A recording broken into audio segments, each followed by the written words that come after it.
একটা collective campaign শুধু রাজনৈতিক ফায়দা লাভের জন্য, মানুষকে বিভ্রান্ত করার জন্য, নিজেদের ধান্দাবাজির জন্য বলছে যে গণভোট জাতীয় নির্বাচনের আগে। ধান্দাবাজিটা কি? ওই পর্দার আড়ালের আলোচনা আমরা জানি, সেটা চাই। এর চেয়ে ব্যাকল এবং আহাম্মক অকৃতজ্ঞ আর কোনো আছে? কিন্তু একটা শ্রেণী একটা কালেকটিভ ক্যাম্পেইন করছে। এই সংস্কার নিয়ে আমরা আলাপ আলোচনা করেছি। সাকিব ভাই এখানে নাই, সাইফুল ভাই, মঞ্জু ভাই, আমরা চেষ্টা করেছি যে সব পক্ষের সাথে কিভাবে একটা সমন্বয় করে আমরা শেষ পর্যন্ত একটা কনক্লুশনে পৌঁছাতে পারি। তো ঐক্যমত্য কমিশনের আলাপ আলোচনায় আমরা একমত হয়েছি যে যেহেতু অনেকে গণভোট চাচ্ছে, আমি ব্যক্তিগতভাবে আমার দলও গণভোটের পক্ষে, যেটা জাতীয় সংসদের এলইডি ভবনে আমরা ঐক্যমত্য কমিশনের সাথে আলাপ আলোচনায় বলেছিলাম। তো সবাই একমত হয়েছে যে এটা তাহলে গণভোটের মাধ্যমে পাশ করা হবে। এখন ঐক্যমত্য কমিশন যদি এই আলাপ আলোচনাটা আরো 3 মাস আগে শেষ করতে পারত, 6 মাস আগে শেষ করতে পারত, তারা তখন একটা গণভোট করে শেষ করতে পারত। এখন সমস্ত রাজনৈতিক নেতৃবৃন্দ নির্বাচনের মাঠে ক্যাম্পেইন কিংবা জনসংযোগ করে বেড়াচ্ছেন। আমরা ধরে নিচ্ছি যে ফেব্রুয়ারিতে কিংবা জানুয়ারিতেও চাইলে সরকার ইলেকশন করতে পারে, কারণ ইলেকশনের জন্য প্রধান যে বিষয়টা আমাদের সামনে ছিল জুলাই সনদের বিষয়ে ঐক্যমত এবং জুলাইয়ের ঘোষণাপত্র, সেটি হয়েছে। এখন তো নির্বাচনের ক্ষেত্রে আমাদের কোনো ব্যারিয়ার নাই। তো এই নির্বাচনের আমরা প্রস্তুতি নিচ্ছি। এখন একটা কালেকটিভ ক্যাম্পেইন শুধু রাজনৈতিক ফায়দা লাভের জন্য, মানুষকে বিভ্রান্ত করার জন্য, নিজেদের ধান্দাবাজির জন্য বলছে যে গণভোট জাতীয় নির্বাচনের আগে। ধান্দাবাজিটা কি? ওই পর্দার আড়ালের আলোচনা আমরা জানি।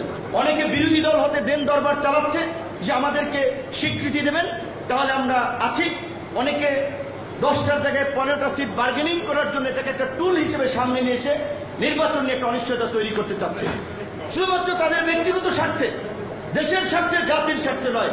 তাই সাইফুল ভাই যেটা বলেছেন সেই কথায় কথা মিলে আমরা বলতে চাই, সবচেয়ে সংস্কারের লড়াই বিএনপির 10 দফা থেকে 27 দফা, 27 দফা থেকে 31 দফা এবং 31 দফা থেকে এই জুলাই ঐক্যমতে বিএনপিকে অনেকগুলো দাবিতে একমত করানোর ক্ষেত্রে গণতন্ত্র মঞ্চ, আমার এবি পার্টির আমাদের ভূমিকা আছে।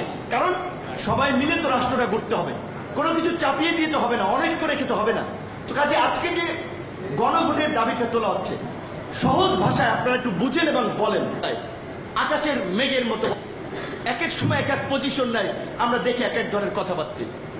সো এখন আমরা মনে করি যে এই গণভোট নিয়ে যদি আমাদের এই বিভক্তি এবং বিভাজন থাকে, তাহলে আমরা যেই ফ্যাসিবাদের বিরুদ্ধে সংগ্রাম করেছি, তাদেরকে পরাজিত করেছি, তাদেরকে রাজনীতিতে সুযোগ না দেওয়ার কথা বলছি, তারাই কিন্তু সুযোগ নেবে, একটা অন্যরকমের পরিস্থিতি ক্রিয়েট করে। জার্মানির কিছু জায়গায় এক মিনিস্টার আসছিল, উনি অর্থনৈতিক আঞ্চলিক শান্তি স্থিতিতে কোঅপারেশনের দায়িত্ব বোধহয় পালন করে। ওনাকে আমি পরিষ্কারভাবে বলছিলাম যে তোমাদের দেশের নাৎসিরা যেই কারণে নিষিদ্ধ, এইখানে আওয়ামী লীগ এবং তার দোসর হিসেবে পরিচিত জাতীয় পার্টি, এগুলো ওই কারণে নিষিদ্ধ এবং আগামী রাজনীতিতে তারা অংশগ্রহণ করবে না। নিয়ে কিছু পদক্ষেপ নেওয়া দরকার আমাদের মতো জাতীয় নেতৃবৃন্দের সাথে। যদি এই আমরা চাই আমাদের বিএনপির ভাই বন্ধুরা, জামাতের ভাই বন্ধুরা সবচেয়ে মজলুম ছিল গত 15-16 বছরে, ঘরে ঘুমাইতে পারে নাই, ব্যবসা বাণিজ্য করতে পারে নাই, পালিয়ে পালিয়ে বেরিয়েছে।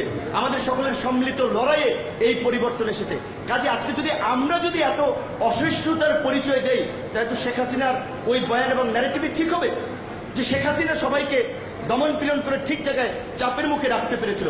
এখন যে আমরা যে গণতান্ত্রিক মুক্ত স্বাধীন পরিবেশের কথা বলছি, দেখেন এখন মিত্ররাই মিল নাই, তারাই একজন আরেকজনকে ধাওয়া দিচ্ছে। তো আশা করি আমাদের সকল রাজনৈতিক দলের নেতা কর্মীদের এই শুভ বুদ্ধির উদয় হবে এবং আগামী ফেব্রুয়ারি নয়, আমরা মনে করি এখন নির্বাচন জানুয়ারিতে হতে পারে। আমি আগেও বলেছি নতুন বছরের নতুন মাসেই জাতীয় নির্বাচন হোক, প্রধান উপদেষ্টা সেই বিষয়ে, রাষ্ট্রপতি সেই বিষয়ে নির্বাচন কমিশনকে দিক নির্দেশনা দেন এবং জাতীয় নির্বাচনের একই সাথে গণভোট হবে।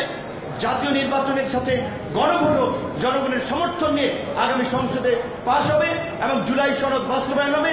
জুলাই সনদ এবং জুলাইয়ের আন্দোলনের আকাঙ্ক্ষায় তরুণদের স্পিরিটের আলোকেই আগামী নতুন বাংলাদেশ গড়ে উঠবে, সেই প্রত্যাশায় শেষ করছি। আল্লাহ হাফেজ।